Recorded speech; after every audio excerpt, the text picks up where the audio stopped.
Guys, welcome back to our YouTube channel. Andito tayo kay Tecno. Ito na naman ang latest update natin. Guys, syempre sa mga naghahanap ng mga budget phone, ito unang-una kong may re-recommend sa inyo, yung kay Tecno. Ang dami nilang pwedeng pagpilian dito, guys. Especially sa mga nagtatanong po sa atin ng kanilang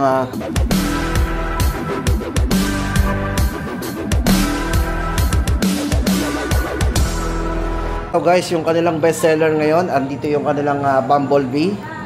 Ayan guys, ito bali yung Bumblebee nila na edition. Dalawa yung packaging nito. Ito yung medyo makapal, yung dilaw. Ito po yung may kasamang case na Bumblebee. Then yung isa po nito, yung basic, yung kulay black. Bali ang kung ano naman noon, same price naman po yung dalawa, si Spark 30. Parehas po silang 6,999. Doon nga pala guys sa mga nagtatanong ng Optimus Prime, yan, nagkaubusan lang po sila ng stock ng Optimus Prime. Para po sa presyo ng kanilang Optimus Prime, ito po ay 7,999. So yan guys, bigyan ko po kayo ng mga specification ng kanilang Spark 30 Pro. Yan, para po sa kanilang Spark 30 Pro. Yan, pagdating po sa kanyang chipset, ito yung naka MediaTek Helio G100 para sa kanyang ultimate CPU. Para po sa size ng screen, yan nga po yung naka 6.78, naka full high definition display. At pagdating sa camera guys, yan, ito ay naka 108 megapixel po para sa kanyang ultra sensing camera. Ayan, syempre guys, maganda dito, AMOLED display na po ang ating Spark 30 Pro. Yan, naka 4.5G para sa kanyang Lightning Mobile Network. Syempre guys, maganda dito, meron siyang lag free of 5 years yan. Yan po yung ating Spark 30 Pro. Price po nyan 7,999. At syempre guys, sa Bumblebee, ito sa kanilang Bumblebee, yan, 6,999. Para po sa mga specification po ng kanilang Bumblebee, ito po ay merong dual symmetrical speakers, 5,000 mAh battery, pang all day battery po natin yan. At syempre guys, ito ay equipped na rin ng IP64 para sa kanyang dust and water resistance. Pagdating sa processor, itong si Spark 30 ay ginamitan ng MediaTek Helio G91. At kung camera naman niya, sa mga mahilig mag-selfie guys, ito ay meron na ring 13 megapixel po para sa kanyang glowing selfie camera. Yan. Para po sa price ng ating Spark 30, 6,999. Yan guys, ang ating latest update sa kanilang Transformer Edition o yung Spark 30 series. At hindi lang yan guys, ito punta na tayo doon sa kanilang pinaka mga budget phone. Yan, syempre guys, marami naghahanap sa atin ng budget phone. Ito po yung hilera ng mga budget phone nila. Andito yung kanilang Spark Go 1, yung kanilang Spark 30C na ang dami ring variants na pwedeng pagpilian. Ito, unahin po muna natin ang kanilang Spark Go 1. So ito guys, para sa colors po ng kanilang Spark Go 1, andito yung black at andito po yung kanilang white. And ito guys, para mayroon tayong idea doon sa Spark Go 1, para po sa size ng screen ito, ito ay naka 6.67 inches. At ang maganda dito guys, very smooth na rin ang screen, budget phone, kasi ito ay merong 120 Hz para sa kanyang smooth display. At syempre, pagdating sa charging yan, naka Type-C po yan. At fast charging na din, 15 watts. Sa battery, 5,000 mAh battery para sa kanyang large battery. IP54 na din para sa kanyang wet and oil hand touch control. Diba? Then sa speakers yan, naka dual stereo speakers po yan with DTS sound system na. At meron na rin po itong 4 years plus long lasting fluency protection. Yan guys, para sa ating presyohan ng ating Spark Go 1, ito po ay may 4 na variants. Yan, unahin po natin ang kanyang 6GB RAM 128, 3,999. 6GB RAM 64, 3,499. 8GB RAM 128, 4,199. At yung 8GB RAM 64, 3,699. Tapos guys, ito naman pagdating sa kanilang Spark 30C. Ito po yung lumabas po sa kanila pagdating sa pinaka entry level po ni Tecno. Yan, for Spark 30C guys, ito yung design niya ngayon. Diba? Bilog na po yung camera niya sa likod. Ito po yung kulay white. Then pagdating po sa ibang kulay, ay white din. Ito po yung black. Ayan. So dito guys, may tatlong variants din ng kanilang Spark 30C. So ayan guys, kung naghahanap tayo ng budget lang din at may mga taas na mga internal storage, pwede po nating may recommend sa inyo itong Spark 30C. Ito guys, bago tayo pumunta sa mga presyo nito, unahin muna natin ang size ng screen. Ito ay merong 6.7 inches, 120Hz na rin para sa kanyang smooth display. At syempre guys, dual stereo speakers. Yan, may malakas na speakers yan. Sound by DTS sound system na rin. Pagdating sa charging, ito ay naka 18 watts, fast charge na. Battery, 5,000 mAh battery.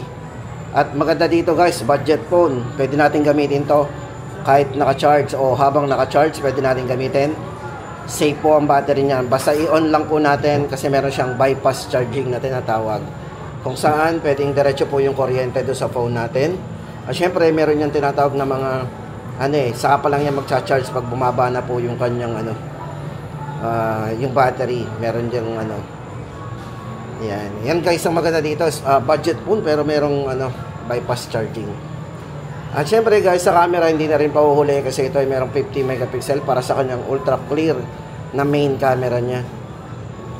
Yan, ito po yung mga variants guys ng kanyang Spark 30C.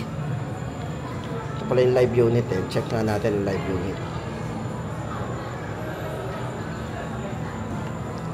Ito guys, para sa kanyang 8GB RAM 128, 4,799. Then yung 8GB RAM 256. So ito guys, 256 na, 5,299. At yung kanyang 16GB RAM, so mas mataas naman yung RAM nito. 256 din ay 5,999. So ayan na guys ang ating latest update sa kanilang Tecno Spark 30C. Tatlong variants na magtaas ang internal storage. Tapos guys, ito baka naghahanap po kayo dito kay Tecno. Andito pa po yung kanilang Spark 20C. Magkano na lang to? 4,599. Ano nga ang specs nito? 128? 128 lang to. Ayan. Camera. Hindi ko siya convert yan. Teka natin. 13. Siguro 13 lang yan. Okay. 50. 58. Ayan. So ito guys, baka naghahanap po tayo ng Spark 20C.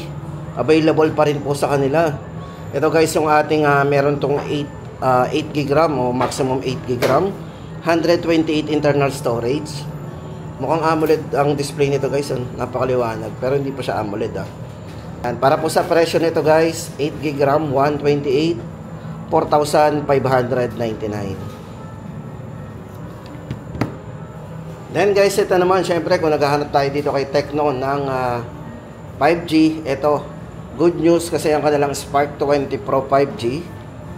Ayan, Spark 20 Pro 5G, kulay black. Ito guys ay discounted na. Ayan, bago tayo pumunta sa presyo guys, ito. Pag-usapan muna natin ang kanyang mga specification, mabilisan lang to. Pagdating po sa main camera, ito ay merong 108 megapixel po para sa kanyang ultra sensing main camera. Then pagdating sa charging, naka 33 watts para sa kanyang supercharge with 5,000 mAh long life battery. Ito guys, medyo malaking screen ito kasi ang size ng screen ito is naka 6.78 inches at naka full high definition plus display na rin. Very smooth kasi naka 120Hz na rin po yung kanyang screen refresh rate. Pagdating sa processor guys, ito ay ginamitan ng MediaTek Dimensity 6080 5G. Yan, para po sa kanyang high speed CPU. Yan, syempre pagdating sa sounds, ito ay sound by Dolby Atmos para sa kanyang surround sound with stereo dual speakers na rin. Yan, para po sa presyo guys ng ating Spark 20 Pro, dating 9,999, may less po na 1,000, ngayon po ay 8,999. Ito po ay naka 16GB RAM, 256GB internal storage. Spark 20 Pro. Tapos guys, ito yung kanilang Phantom B Flip. O yan, sa mga naghahanap po ng affordable na flip, Ito po, dito po tayo makakakita ng very affordable na flip dito kay Tecno.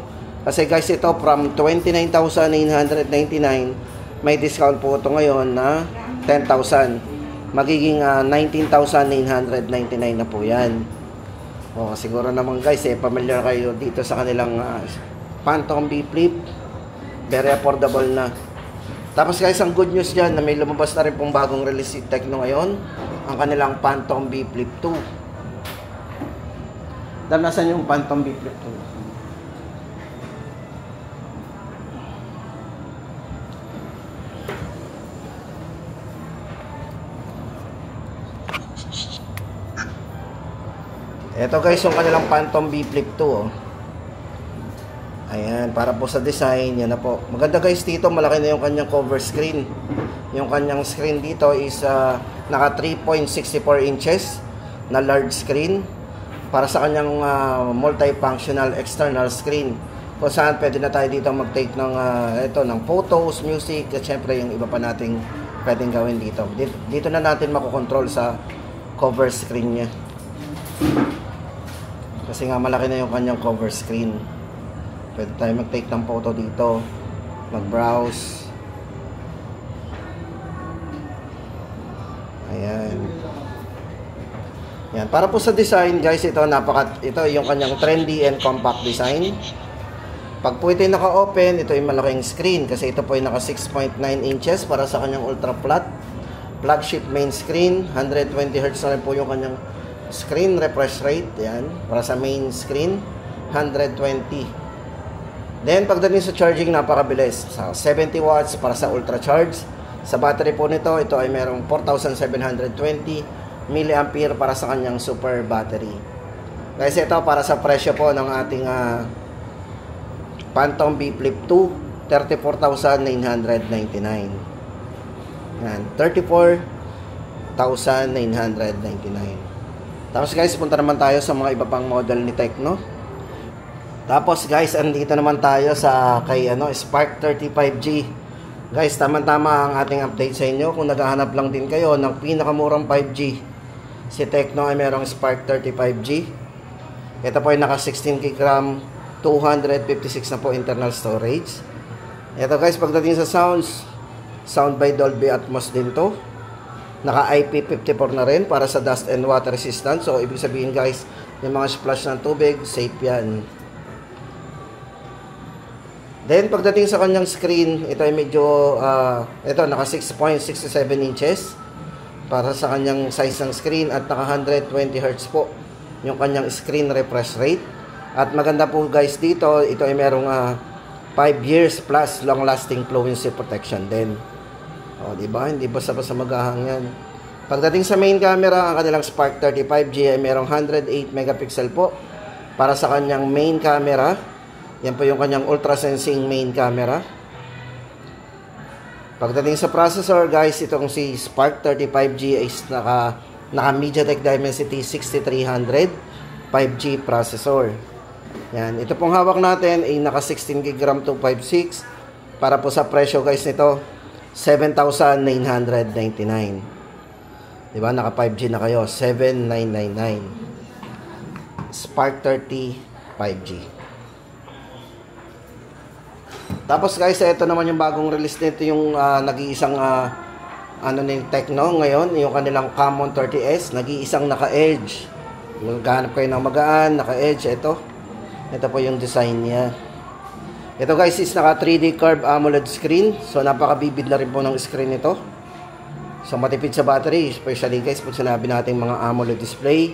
At syempre guys, naka Corning Gorilla Glass, matibay po ang glass niyan. Pagdating po sa camera, guys, ito ginamitan to ng Sony IMX896 para sa kanyang large sensor. Ayan. Sony IMX896 large sensor ang ginamit sa kanya.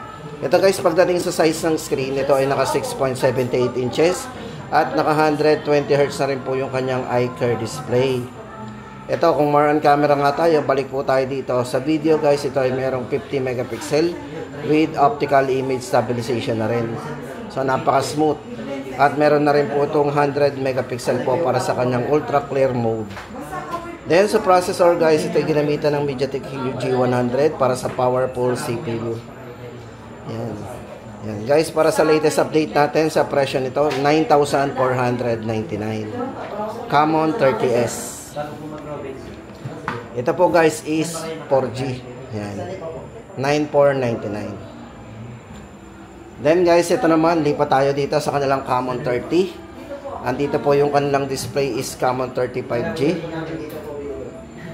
Yan. Para po sa variant na hawak natin, ito po ay naka 16 GB RAM at may malaking internal storage. 512 na po ang internal storage niya. Ito guys, unang-una sa highlights po ng kanilang Common 30 5G. Ito po ay naka 70 watts para sa kanyang ultra charge. 5,000 mAh battery with bypass charging. Guys, naka bypass charging din to. O, diba? Pagdating sa size ng screen, ito po ay merong 6.78 inches, 120 Hz na rin po yung kanyang AMOLED display. At ang maganda guys dito, bukod sa AMOLED display, ito ay merong eye care protection screen. Ayan. Pagdating sa processor, ito ay naka MediaTek Dimensity 7020 5G CPU. Ayan. Kung more on camera tayo, dito guys, ito maganda dito. Meron siyang 50 megapixel with optical image stabilization. Naka 1080 60 fps po yan. Kung mag-record tayo ng video, napaka-smooth, hindi magbablur yan. At meron siyang 100 megapixel po para sa ultra clear main camera. Ayan. Pag sa mga mahilig mag-selfie guys, maganda dito sa kanilang Common 30 5G is naka 50 megapixel po yan para with eye tracking selfie camera. MediaTek Dimensity 7020 5G CPU, IP54 para sa dust and water resistant, at syempre guys, sound by Dolby Atmos din yan for surround sound. Para po sa presyo nito, 16,512, 13,999. Tapos guys, ito na, Common 30 pa rin tayo. Andito yung kanilang Common 30, yan, Common 30 5G, Common 30 Pro, ayan. Para po sa presyo guys ng kanilang Common 30 Pro 5G. Ayan, ito yung Common 30 Pro 5G nila. Guys, maganda dito sa kanilang Common 30 Pro 5G. Ito po ay naka 144 para sa kanyang screen refresh rate. Meron po siyang ayan, para sa kanyang display na AMOLED display na rin. Tapos ang variant po nito guys, itong si Common 30 Pro 5G, ito ay naka 24 GB maximum RAM, 256 po internal storage. Then naka 70 watts nga po yung kanyang ultra charge. Sa camera guys, maganda dito, meron siyang Sony IMX 890 with optical image stabilization para po sa kanyang main camera. At pagdating po sa kanyang ultra wide na camera is naka 50 megapixel din.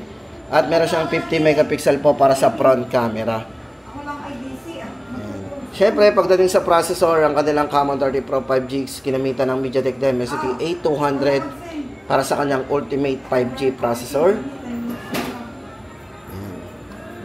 Yan, presyo po nito, Common 30 Pro 5G, 15,999. At hindi lang yan guys, same naman yung price ng ating Common 30 Premier 5G. Sa mga nagtatanong po ng Common 30 Premier 5G, ito, ang maganda po dito, malaking internal storage ang Common 30 Premier 5G. Meron po siyang 512 GB internal storage. Naka 512 po yan. Tapos, meron siyang 60 times zoom pagdating sa camera. So, pagdating sa mga specification guys, halos same po sila ng kanilang Common 30 Pro 5G. Yan, yun na nga lang po yung main difference ng dalawa pagdating sa camera, naka 60 at yung internal is naka 512p. Para po sa presyo ng kanilang Common 30 Premier 5G is 23,999. Tapos guys, sa mga nagtatanong nga pala ng upcoming na mga model po ni Tecno, mag-stay tuned po tayo sa ating channel kasi abang-abangan lang po natin. So, wala pa lang pong advice. So, lagi po tayo mag-double check sa kanilang store. So, sa ngayon guys, yan ang ating latest update dito kay Tecno ngayong April 6, 2025.